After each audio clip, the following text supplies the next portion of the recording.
अब इसके बाद जरा देख लीजिए कि हमारे जो विषय होंगे, निबंध के जो विषय, निबंध के विषय कैसे कैसे हो सकते हैं जिस पर तैयारी की आवश्यकता है। बहुत आसान विषय जो बचपन में आप लिखते रहे हैं, जिसको कहते हैं विवरण या वर्णन, ये सब विषय हम कब लिखते रहे, यानी इसमें हम कैसी भाषा का इस्तेमाल करते हैं, अभिधात्मक भाषा का प्रयोग करते हैं, यानी सरल कथन का और सरल तथ्य का प्रयोग करते हैं। तो विवरण प्रधान निबंधों में कैसी भाषा का प्रयोग करते हैं, सरल कथन का प्रयोग करते हैं। आपने लिखा है विद्यालय पर निबंध लिखा नहीं, आपने होली पर निबंध लिखा होगा, आपने गांधी जी पर निबंध लिखा होगा बचपन में, गाय से शुरुआत की होगी नहीं, ये सब बचपन में निबंध लिखा होगा। दीपावली पर लिखा होगा, तिरंगे पर लिखा होगा।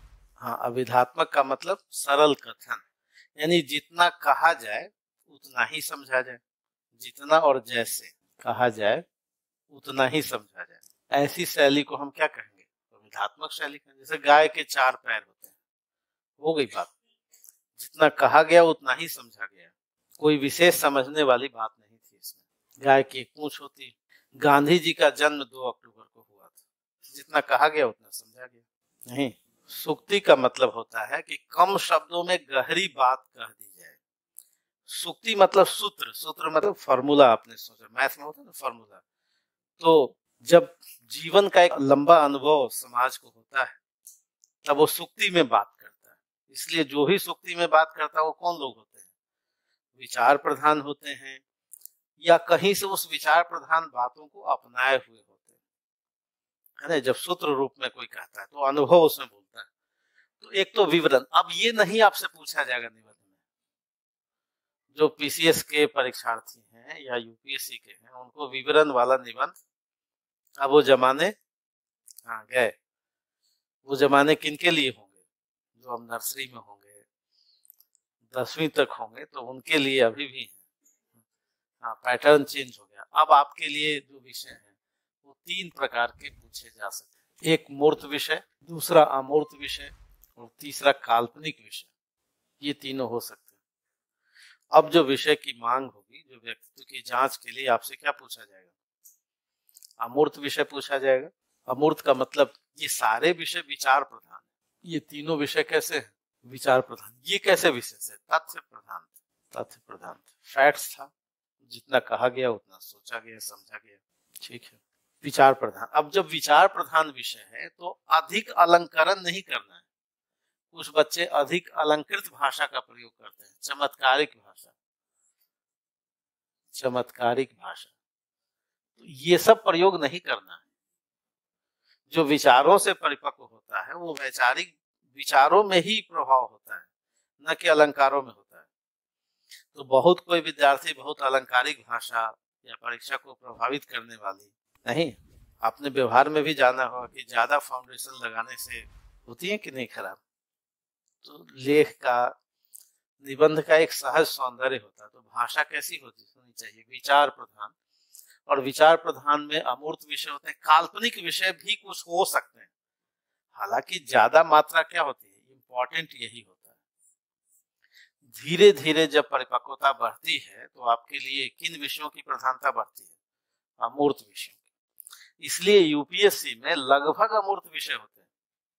लगभग क्या होते हैं, यानी अगर 8 टॉपिक है तो 8 टॉपिक में आप सामान्यतः देखेंगे कि 6 या 7 टॉपिक कैसे होंगे, अमूर्त ही होते हैं, है ना। स्टेट 50-50 हो सकता है कि मूर्त विषय आधे हों और अमूर्त आधे हों, और काल्पनिक विषय भी हो सकते हैं। जैसे बचपन में आपने लिखा मैं बिहार बोल रहा हूँ, बीपीएससी वाले ऐसे निबंधों पर भी थे। अब इस पे लिखिए 1000 शब्द, पीसीएस में नहीं। हाँ, अब ये इमेजिनरी है। मैं बचपन में आपने लिखा होगा, होता मैं यदि राष्ट्रपति होता, तो ऐसे स्टेट पीस में, हालांकि ऐसे निबंध काल्पनिक जो विषय है वो यूपीएससी में नहीं आएंगे, लेकिन स्टेट पीसीएस में, जो कि अभी बिहार पीसीएस ने अपना चेंज किया है, तो ऐसे हो सकते हैं कि काल्पनिक विषय भी हो, मैं बिहार बोल रहा हूँ या मैं बिहार हूँ, तो ऐसे विषय हो सकते हैं। यदि मैं प्रधानमंत्री होता, 2050 का भारत और मेरी कल्पना, है ना, ऐसे निबंध हो सकते हैं। 2050 में आप भारत को कैसे देखना चाहते हैं और आपका इमेजिनेशन क्या है। अब कई बच्चे इसमें क्या करेंगे, बहुत बढ़ा चढ़ा के बोलेंगे मेरा भारत विश्व गुरु बनेगा। भाई कैसे बनेगा? आप 10वीं क्लास के बच्चे नहीं है कि आप बढ़ा चढ़ा करके बोलेंगे और आपको अंक दे दिया जाएगा। ऐसे निबंधों में ज्यादा खतरे हैं। क्या क्या खतरे हैं कि 2050 में हम क्या रहेंगे, विश्व नियंता रहेंगे, राजनीति को निर्धारित करेंगे, विश्व गुरु बन जाएंगे और पता चला कि एजुकेशन सिस्टम हमारा क्या है। यानी आप एक ब्यूरोक्रेट बनने जा रहे हैं, तो जो भी लिखेंगे उसके पीछे क्या होगा, तर्क भी होगा। हवा हवाई बात यहाँ कर सकते थे 10वीं तक, नहीं तब कहते कि मेरा भारत क्या है महान, लेकिन वहां महान आपको बताना पड़ेगा कैसे महान है। तो जो विद्यार्थी अगर 10वीं वाला ही माइंडसेट लेकर के लिखेगा कि मेरा भारत महान है और 2050 में हम क्या हो जाएंगे, और महान हो जाएंगे, ठीक है, तो इसका मतलब है कि वो न संविधान समझ रहा है, न इंडियन ट्रेडिशन को समझ रहा है, न वस्तु स्थिति को समझ रहा है, न जमीनी बात कर रहा है ना। तो ऐसी बातों से तो ये फिर ज्यादा, अगर आप जमीनी बात नहीं करते, हकीकत वाली बात, और उसमें ठोस वस्तु स्थिति के साथ और तर्क के साथ अगर आप बताते हो, तो स्थितियां क्या हो सकती हैं, अनुकूल हो सकती हैं। और मूर्त विषय, जैसे हमने कहा, जिसका विषय क्या हो, निश्चित, स्थिर और काल सापेक्ष हो। मूर्त विषय किसको कहते हैं भाई? जिसका जो सब्जेक्ट है वो क्या है, स्थिर है, निश्चित है और समय सापेक्ष है। लेकिन अमूर्त विषय कैसे होते हैं, है ना, वो सभी काल में सार्वकालिक होते हैं, सार्वकालिक सत्य को बताते हैं, किसी दर्शन को बताते हैं। जैसे अगर हम उदाहरण के लिए कुछ निबंध जो पूछे गए हैं, उन निबंधों की बात करके, सिविल सेवा में जो सवाल पूछे गए हैं, 2022 में जो सवाल पूछे गए, बड़े अच्छे अच्छे सवाल पूछे गए। अब सिविल सेवा 2022 के सवाल सुन लेते हैं। कवि संसार के अनधिकृत रूप से मान्य विधायक होते हैं। क्या मतलब है इसका? Poets are the unacknowledged legislators of the world. आपको करना क्या है, हमेशा दोनों को पढ़ना है। जब आप विषय का चयन करें, निबंध को समझने की कोशिश, तो अंग्रेजी वाला भी और हिंदी वाला भी। अगर दोनों नहीं पढ़ेंगे तो कई बार आपसे गलती हो सकती है ना। चूंकि हिंदी वाला क्या रहता है, अनुदित रहता है, और मूल किस में लिखा रहता है, अंग्रेजी में लिखा होता है। क्योंकि आप जानते हैं कि किसी विवाद पर मूल पाठ अंग्रेजी में ही और उसी के आधार पर निर्णय होगा। तो आपको दोनों पढ़ना है, चाहे वो बिहार पीसीएस दे रहे हो, उत्तर प्रदेश दे रहे हो, कोई भी दे रहे हो, आपको दोनों अंग्रेजी और हिंदी। और 4-4 पूछे गए हैं यहाँ पर। इस चारों में से हम लोग अभी देखेंगे कि समय का निर्धारण कैसे करें, लेकिन एक दो निबंधों को देखें। कवि संसार के अनधिकृत, अधिकृत नहीं है, अनधिकृत रूप से मान्य विधायक। तो विधायक का यहाँ क्या मतलब? वही जो लेजिस्लेशन और लेजिस्लेटर जो हम लोग समझते हैं वही है, या इस शब्द का कोई और मतलब?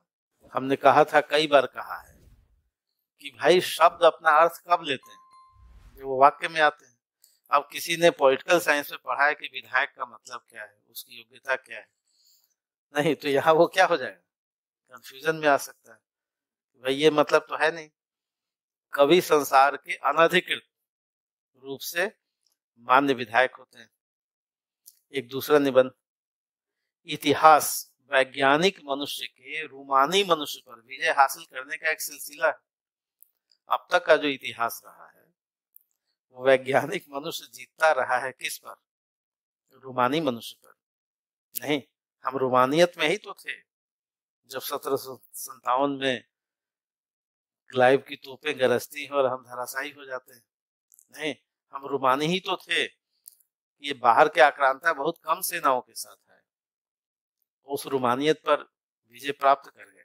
तो भाई इतिहास वैज्ञानिक मनुष्य के रूमानी मनुष्य पर विजय हासिल करने का एक सिलसिला। एक और देखिए निबंध, छप्पर मरम्मत करने का समय तभी होता है जब धूप खिली हुई हो। आप छप्पर मरम्मत कब करेंगे? बरसात में, जब धूप खिली हुई हो। इसका मतलब क्या? विराम के क्षणों में ही सृजन होता है। नहीं, सृजन की बातें कब होती है? नहीं भाई, अभी आने वाला है। कई बार होता है कि जी नहीं, जब हम बच्चे करते नहीं कि भाई पहले पीटी पास कर लेते हैं, फिर उसके बाद मुख्य परीक्षा की तैयारी करेंगे। क्वेश्चन क्या कह रहा है? छप्पर मरम्मत करने का समय तभी होता है जब बरसात जब हो जाएगी, तो आप कहाँ छप्पर मरम्मत कर पाएंगे जब धूप खिली हुई हो। नहीं, अब इसको राष्ट्रीय आंदोलन से जोड़िए, इसको बौद्ध आंदोलन से जोड़िए, संविधान के निर्माण से जोड़िए। अब यही तो कला है, विषय को समझ लिया। अब ये 4 विषय दिए गए, इसमें से कौन सा आपके लिए सूट करता है? सारे विषय कैसे हैं? अमूर्त हैं? नहीं, सारे विषय कैसे हैं? दार्शनिक किस्म के हैं, वैचारिक हैं, और बहुत गंभीर विचार तो है नहीं, व्यवहारिक बातें भी है। आप उसी नदी में दोबारा नहीं उतर सकते, बिल्कुल बात सही। भाई उसी नदी में दोबारा पानी कैसे, हाथ कैसे डाल सकते हो? पानी तो गुजर गया होता है। इसका मतलब क्या है? निबंध किस पर जा रहा है? समय की बात कह रहा है कि समय महत्वपूर्ण है, परिवर्तन शाश्वत है, सत्य है, इस पर बात कर रहा है। तो आप इसको हम लोग करेंगे लिख करके। हर असमंजस के लिए मुस्कुराहट ही चुनिंदा साधन है। मैंने कहा था कि हर प्रॉब्लम के लिए क्या है, ये सवाल पूछा गया 2022। हर असमंजस, a smile is the chosen vehicle of all problems. जितने प्रॉब्लम्स है उसके लिए एक ही सॉल्यूशन है, और वो है मुस्कुराहट। अब ये सारे निबंध कैसे पूछे गए? अमूर्त पूछे गए।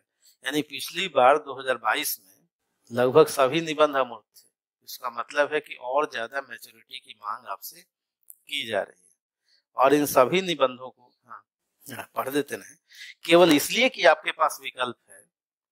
इसका यह अर्थ कदापि नहीं कि उनमें से किसी को भी ठीक होना ही होगा। बहुत अच्छा निबंध है भाई। हमारे पास कुछ विकल्प हैं, हमेशा रहते हैं, जीवन के हर मोड़ पर रहते हैं। चौराहे पे तो हर समय हम रहते हैं, और हमारे पास कुछ विकल्प भी होते हैं। तो कह रहा है कि क्या जो आपके पास विकल्प है वही सर्वोत्तम है? क्या हो सकता है सर्वोत्तम की खोज करनी? समझ में आ गया निबंध? बिल्कुल अमूर्त है। केवल इसलिए कि आपके पास विकल्प है, और विकल्प हो सकता है 1 2 3 हो, 1 2 हो, क्या वही सर्वोत्तम विकल्प है? कह रहा है कि इसका अर्थ ये कदापि नहीं है कि उनमें से किसी को ठीक होना ही होगा। हो सकता है नए विकल्पों की खोज करें आप। निबंध क्या कह रहा है कि भाई आपके पास 2 विकल्प हैं, लेकिन वही 2 विकल्प सर्वोत्तम है, वैसी बात नहीं। हो सकता है कि सर्वोत्तम विकल्प भविष्य के गर्भ में क्या हो, छुपा हो। नहीं, तो ये सारे निबंध कैसे हैं? विचार प्रधान हैं, अमूर्त हैं, लेकिन 2021 में भी वैसे ही पूछे गए। आपसे इमेजिनेशन करने के लिए नई चीजों को कह रहा है। और निबंध इतने कठिन भी नहीं पूछे गए हैं। हम लोग उस प्रक्रिया में समझेंगे कि कैसे लिखा जाए।